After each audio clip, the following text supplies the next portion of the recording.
안녕하십니까. 현대투자연구소 송조입니다.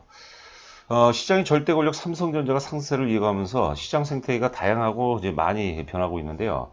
이번 시간에 삼성전자 귀환의 의미와 그리고 삼성전자가 상승 추세를 보이는 가운데 최대 수혜주 두 종목에 대해서 살펴보도록 하겠습니다. 한 종목이 사실 더 있습니다. 오늘은 뭐 두 종목 중심으로 진행을 해보도록 하겠습니다. 자, 삼성전자 중심의 새로운 생태계, 삼성전자 귀환의 의미.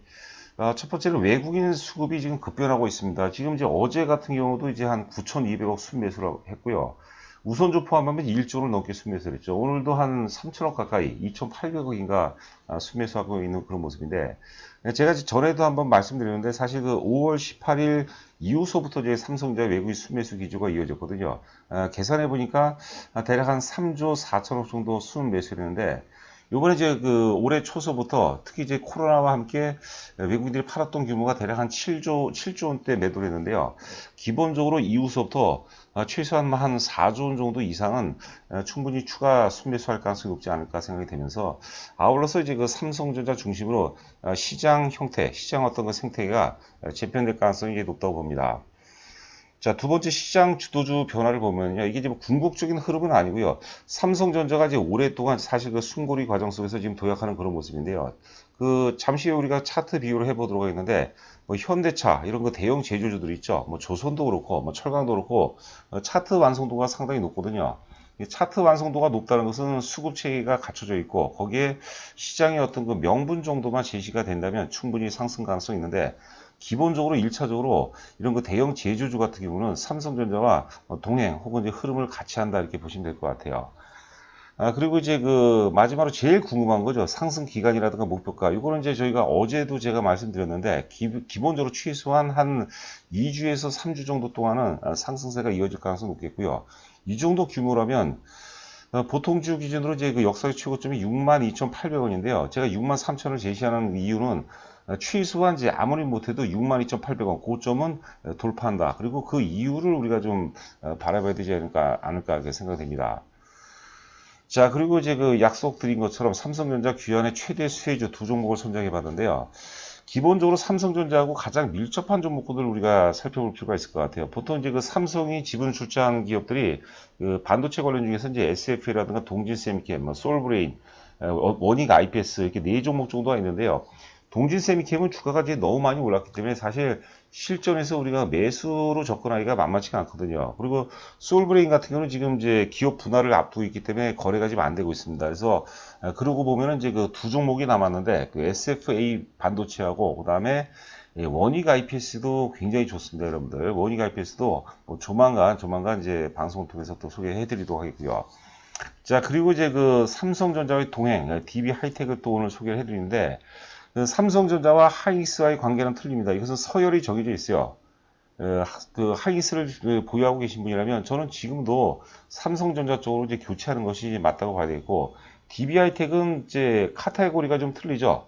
하이닉스와 삼성전자는 이제 기본적으로 뭐 대기업이고 대형주고 그 다음에 이제 겹치는 부분이 많이 있는데 DB하이텍은 특히 이제 그 파운드리고 파운드리 중에서도 이제 8인치에 특화가 된 그런 기업입니다. 그래서 역사적 고점을 이제 돌파하고 이제 그 다시 어제 상당히 강한 모습이고 오늘은 뭐 눌림목 정도라고 봐야 되겠는데 DB하이텍도 삼성전자가 오르는 그런 환경 속에서는 상당히 유리한 종목이 아닌가 생각됩니다. 나름대로 이제 그 고민을 좀 많이 했어요. 그래서 DB하이텍 그리고 SF 반도체, 뭐 원익 IPS도 사실 못지 않으니까요. 원익 IPS도 세 종목을 한번 우리가 같이 묶어서 해석을 해볼 필요가 있고 또 접근을 해야 되지 않을까 생각이 됩니다. 자, 문자 회원 모집 관련해서는요. 그 2개월에 55만 원이니까 뭐 크게 부담이 안 되고 또 문자만으로도 충분히 매매가 가능하거든요. 뭐 자세한 내용은 방송 맨 끝 부분에 정리가 잘 돼 있으니까 참고하시기 바랍니다. 뭐 최근에는 사실 장이 좀 어려울 때는 우리가 그 수익률 방어 차원이라면 지금은 조금 이제 공격성을 좀 강화시켜서 수익률을 좀 우리가 올릴 수 있는 그런 장세가 아닌가 생각이 되고요. 기타 이제 뭐 바이오에서도 굉장히 좋은 종목이 많이 있어요. 바이오 또 비대면은 저희가 저희 이제 문자를 보시면 아시겠지만 이제 가장 강조하는 게 지금 뭐 삼성전자도 물론 강조하지만 삼성전자가 더 많이 강조하는 것 중에 하나가 비대면입니다. 특히 이제 제가 최근에 포노사피엔스라는 그 책을 읽고 굉장히 이제 영감을 넘어서 망치로 막 그 머리를 두들겨 맞은 것 같아요. 책을 한번 꼭 읽었으면 하는 거고 이 비대면, 특히 이제 그 포노사피엔스라는 것은 그 4차 산업혁명을 넘어서 포노사피엔스 시대는 저는 이제 문명의 어떤 전환, 이런 차원으로 우리가 접근해야 되지 않을까 생각이 됩니다. 자, 지금 보시는 그림은 이제 원달러 환율인데요. 그 최고점이죠. 최악의 구간이었죠. 달러당 1296원을 최고점으로 해서 원화가 이제 가파르게 절상이 되고 있는데, 지금 원화가 계속해서 절상이 되는 거죠. 우리가 흔히들 원화가 이제 그 절상되는 이유는 뭐 여러 가지 요인이 있겠지만 크게 두 가지죠. 첫 번째는 이제 외국인이 직접 간접 투자를 늘리는 겁니다. 그렇죠? 직접 투자를 늘리고 간접 투자를 늘리고, 또 우리가 해외에서 무역을 통해서 이제 그 달러를 이제 많이 벌어들이면 이제 원화 가치가 이제 절상이 되는 거죠. 특히 이제 최근에 원화 절상의 이제 그 근거 중에 하나는 외국인들이 계속해서 지금 뭐 폭발적이라는 표현을 써도 지나치지 않을 정도로 외국인들이 삼성전자 중심으로 해서 굉장히 매수를 지금 강화시키고 있는 모습이죠. 또 이제 그 주도주 논리 연장선상에서 보면은 지금 이제 보시는 그림이 이제 코스피 종합하고 아래가 이제 코스닥인데요. 키 맞추기 과정인 거죠. 코스닥 시장과 코스피 시장의 키 맞추기 과정. 이거는 제가 굉장히 많이 얘기했고 강조했기 때문에 뭐 간략하게 마치도록 하겠습니다. 이 코스닥과 코스피 키 맞추는 과정 속에서 결국 이제 그 삼성전자가 주도적인 역할을 할 가능성이 높다고 이제 보시면 되는 거죠. 자, 지금 코스피 같은 경우는 이제 급락 시점을 이제 거의 찾아갔고, 코스닥 아래 그림 보면 코스닥 같은 경우는 이제 급락 시점을 돌파하고 이제 제법 많이 올라갔거든요. 당연히 뭐 코스피 같은 경우도 이 정도 흐름이라면 역사적 최고점이 이제 2277포인트인데 거기도 뭐 돌파할 가능성이 충분히 있다고 봐야 돼요. 지금은 우리가 일단 1차적으로 한 2500포인트 혹은 궁극적으로 이제 3000포인트를 향해서 가야 되지 않을까 싶습니다. 지금 사실 뭐라고 할까요? 상당히 시장을 무서워하고 이제 두려워하고 그런 분들이 계십니다. 왜냐하면 이제 사실 가치 대비 너무나도 많이 올라갔죠. 그리고 이제 사실 아직까지 코로나 여진이 이제 많이 남아있는 그런 상황인데요. 또 이제 찬바람이 불면은 뭐 2차 팬데믹이 이제 더 강화될 거다 그런 얘기를 많이 하는데요. 그냥 단순하게 우리 서울의 아파트하고 이제 증권시장으로 한번 비교를 한번 해보세요. 지금 서울 아파트가 어떤 전문가들 얘기 들어보니까 이제 공급 문제라고 그러는데, 그럼 공급을 많이 확대하면 된다고 그러는데, 제가 보기에는 공급 문제는 절대 아니에요. 뭐 절대는 아니죠. 어느 정도는 근거는 있지만 공급 문제가 아닙니다. 핵심이 아니죠. 지금 매수가 매수를 강화시키는 거예요. 그러니까 우리가 시세 메커니즘은 주식 시세라든가 부동산 시세가 동일한 거죠. 주가가 한번 혹은 부동산이 올라가게 되면 매수가 매수를 강화하는 단계가 전개가 됩니다. 어떤 가치하고는 상관이 없는 거죠. 그런데 정부에서 굉장히 강력한 규제를 하기 때문에 어느 정도 이제 약발이 지금 부동산에 맥히겠는데, 주식은 그런 게 아니죠. 그러니까 지금은 우리가 좀 유동성을 즐겨야 되는 그런 어떤 국면이 아닌가 생각이 됩니다. 자, 그렇고요. 코스피 종합이 지금 이제 역사의 고점, 이제 최고점 부분, 급락 시점 부분까지 다 찾아왔는데, 삼성전자는 아직까지 좀 괴리가 있어요. 그런데 지금 외국인 매수 강도를 보게 되면은 62,800원은 뭐 의미가 없죠. 지금 와서. 지금 이제 뭐 5만원대 후반인데 62,000원을 해봐야 한 얼마가 됩니까? 뭐 5%도 안, 10%도 안 되죠. 5%도 안 되는 건데, 여하튼간에 우리가 좀 방망이를 조금 더 길게 잡고 멀리 내다볼 수 있는 뭐 그런 어떤 지금 시각, 어떤 패러다임, 그런 것들이 필요하지 않나 싶고요. 삼성전자를 산다 안 산다를 떠나서 삼성전자 기준이 되고, 만약에 삼성전자가 랠리를 계속해서 이어간다면요, 그 관련주들, 앞서 이제 삼성전자가 오르면서 시장의 생태계가 많이 변화가 됐다고 보거든요. 그럴 때 가장 우리가 반상 최대 곳이 어디냐라고 우리가 한번 접근해 보자는 거죠. 저는 뭐 개인적으로 앞서 얘기했던 뭐 SF 반도체라든가 원익 IPS, 뭐 DB 하이텍이 맞다고 보는데, 뭐 또 다른 시각으로 볼 수 있는데, 뭐 하여튼 제가 말씀드렸던 것이 나름대로 좀 논리적이라고 보는 거죠. 논리적이고 합리적이고 좀 개인 투자가 입장에서, 초보 입장에서도 상당히 타당성이 있지 않나 생각이 됩니다. 자, 여튼간에 주가가 이제 급락하는 시점에서 외국인들이 한 7조 원 정도 순매도를 했거든요. 뭐 결제하지 논리라고 7조 원을 매도했기 때문에 7조 원을 저는 되사야 된다고 보는 거고, 외국인이 매도한 게 삼성전자가 나빠서 매도한 게 절대 아니라고 그랬어요. 그래서 충분히 그럴 개연성 7조 원 이상, 총 7조 원 이상을 순매수할 가능성이 높다고 보는 거죠. 제가 그리고 5월 18일 강조를 많이 해드렸습니다. 5월 18일 이후부터 그 전까지는 사실 순매도 기조였는데, 5월 18일 직후서부터 외국인들이 본격적으로 순매수 전환되기 시작했거든요.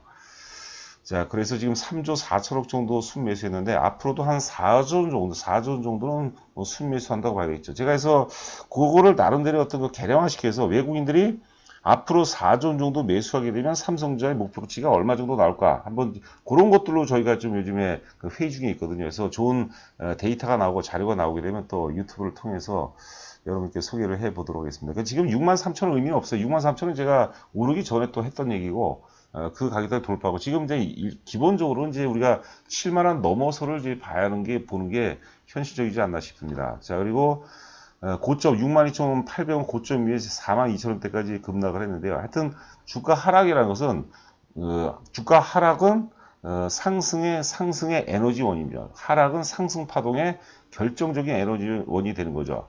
하락하는 가운데서 매도세가 소멸이 되는 거거든요. 외국인들이 사실 팔기 싫은데 판 거거든요. 그러면서 이제 수급 체계가 굉장히 갖춰져 있고, 또 하나는 우리가 그 차트 흐름을 보면 아시겠지만 갖춰진 상태에서 어떤 상승인 거죠. 그러니까 어설픈 조정은 오지 않는 거죠. 자, 보시는 그림은 이제 그 삼성전자하고 현대차의 상관관계인데, 거의 뭐 차트 뭐 싱크로율이라고 해야 되나? 하여튼 그 유사점이 많죠. 가격 조정과 기간 조정, 그 다음에 가격 상승으로 이어지는 그런 모습이죠. 그래서 당분간 뭐 현대차를 비롯한 대형 제주주하고 이제 동행할 가능성이 높지 않을까 생각이 됩니다. 현대차뿐만이 아니라 뭐 포스코도 그렇고, 뭐 풍산마저도 차트 환승도 굉장히 높거든요. 그 조선, 철강, 뭐 기계, 화학은 조금 이제 별개인 것 같아요. 자, 이제 그 두 종목이죠. 삼성전자가 이제 상승 추세를 이어갔을 때 가장 핵심 두 종목에 대해서 보도록 하겠습니다. SF 반도체죠.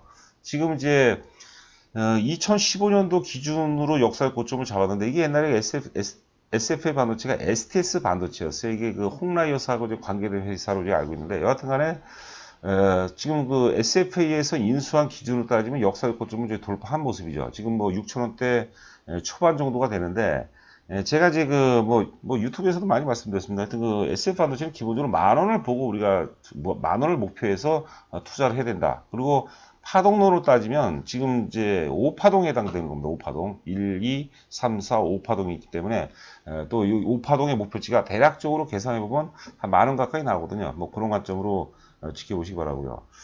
자, SF 반도체가 사실 그 보고서가 많지 않습니다. 예전에 그 키움증권 보고서인데 이것도 한번 소개해드렸던 것 같아요. 지금 언택트 비대면 시대 최대 수혜 업체인 거죠. SF 반도체는 이제 패키징이라든가 모듈, 범핑이라는 것은 우리가 웨이퍼에 이제 전류를 통하게 하는 거죠. 돌기를 만들어 돌기를 우리가 범프라고 그러죠. 반도체 후공정 업체입니다. 뭐 후공정 업체에 대해서는 우리가 여러 번 강조를 많이 해야겠죠. 특히 비메모리에서는 이제 후공정이 굉장히 중요한 겁니다. 그래서 우리가 네페스 같은 경우도 계속해서 봐야 돼요. 자, 삼성전자 서버드램이 유일한 후공정 협력 업체고 또 지분 관계에 있다는 거죠. 작년도 기준으로 보니까 매출액 기준 서버 비중이 60% 이상을 차지한다는 거죠. 그래서 서버 시장 확대와 함께 동사의 지속적 성장이 전망이 된다. 지금 여러분들 그 4차 산업 시대 혹은 이제 아까 앞서 말씀드린 포노 사피엔스 시대에 보면은 서버 반도체 수요가 굉장히 급증하죠. 뭐 클라우드라든가 마이크로소프트 같은 경우는 사실 그 뭐 윈도우 어떤 그 체계 하에서 나름대로 성장성이 많이 훼손이 됐는데, 이게 이제 클라우드 시장이 잘 진입을 했죠. 그러면서 사실 그 지금도 시가총액 상위를 좀 다투고 있는 그런 모습이죠. 여하튼간에 뭐 데이터 센터 이런 것들 많이 확대를 하고 있죠. 자, 그리고 이제 반도체라는 것은 사실 그 필수 소비재죠. 소비재라고 이제 봐야 되겠죠. 계속해서 업그레이드 되기 때문에 과거 반도체, 우리가 과거에 3년 전, 4년 전에 썼던 컴퓨터를 안 쓰거든요. 그렇지 않습니까? 그러니까 이게 질도 굉장히 좋다. 대신에 이제 그 제품의 질이 좋아야 되겠죠. 뭐 제품의 질 차원에서는 뭐 삼성이 최고라고 또 봐야 되겠고요. 그 키움증권 보고서에서 5월달 보고서인데 목표 가격이 7,500원 제시했는데, 7,500원이라면 지금 사실 사는 게 전혀 의미가 없죠. 뭐 한 1,000원 뛰기 하려고 우리가 사는 건 아니니까. 일단 기본적으로 10,000원 이상은 봐야 된다. 자, 그리고 예상 영업이익 보면 이제 2018년도에서 2019년도 사이에서는 그 영업이익이 크게 증가는 안 했는데요. 390억에서 올해 예상 영업이익이 지금 500억을 돌파하는 것으로 나와 있습니다. 그러니까 굉장히 의미가 있어요. 그래서 2019년 이후서부터 대략적으로 한 최소한 3년 동안에 실적이 급증을 합니다. 영업이익률 기준, 영업이익률로 따지면 영업이익률이 최소 30%에서 40% 이상. 그러면 주가가 뭐 예전 사례를 보면 제가 되게 수익률을 얘기하는 그런데 하여튼 많이 올라갑니다. 영업이익률이 최소한 지금 3년에서 길게는 한 5년 정도 40% 이상 증가했을 때 제 데이터를 보니까 그때는 주가가 1000% 이상도 가능하다고 보는 거죠. 자, DB 하이텍입니다. DB 하이텍. 그 참 DB 하이텍 보면 그 김주규 회장이 굉장히 많이 공을 들였어요. 그래서 뭐 다른 계열사들 매각하면서까지 이 동부 하이텍을 사실 그 계속해서 살려놨는데 뭐 개인적으로 좀 불미스러운 일이 있어갖고 좀 안타깝긴 한데요. 여하튼간에 DB 하이텍은 SF 반도체도 마찬가지죠. 구조 조정을 기가 막히게 많이 했어요. 제가 그래서 오늘 특징이 뭐냐면 SF 반도체도 그렇고 DB 하이텍도 그렇고 수년간에 걸쳐서 일단 뭐랄까, 구조조정을 완료했습니다. 그래서 우리가 경제학에서 흔히 뭐 규모의 경제라고 하는데, 사실 그것도 업황이 또 워낙 그 사이클을 많이 타서 규모의 경제가 약간 좀 무색하지만, 여하튼 간에 규모의 경제를 잘 실현했어요. 그런 상태에서 4차 산업혁명, 혹은 이제 포노 사피엔스 시대를 맞았기 때문에 본격적으로 이제 투자 회수 구간이죠. 우리가 사람도 그렇죠. 기업도 마찬가지입니다. 준비되어 있는 상태에서 굉장히 커다란 기회가 왔어요. 그런 것들은 이제 DB 하이텍도 그렇고 SF 반도체도 그렇고 지금 즐기는 그런 단계라고 봐야 될 것 같습니다. 2분기 영업이익이 이제 그 어닝 서프라이즈가 나올 것 같아요. 705억으로 전년 동기 대비 이제 43%가 급증하는 거로 나와 있고요. 그다음에 뭐 오른쪽 인텔의 7나노 지원으로 파운드 시장 급증 기대인데, 이거는 제가 우리 그 직원들하고도 이 보고서를 같이 봤는데, 이거는 좀 논리가 좀 많이 떨어진 것 같아요. 뭐 낙수효과 정도라고 보시면 될 것 같아요. 낙수효과. 어차피 시장의 커다란 트렌드 흐름은 뭐 이쪽으로 이제 파운드 쪽으로 이제 간다, 이렇게 보시면 될 것 같고요.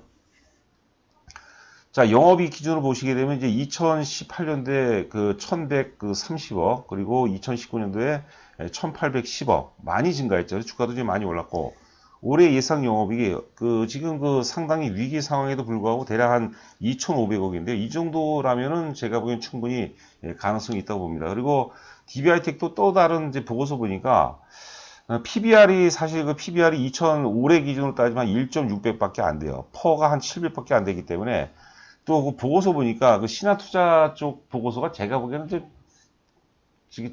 좀 뭐라 할까, 좀 무리를 하는 것 같아요. 개인적인 주관이 좀 많이 개입되는 것 같고, 퍼라든가 우리가 PBR을 얘기하는데 뭐 TSMC, 삼성전자, 하이닉스 이런 데하고 좀 비교하는 것 같아요.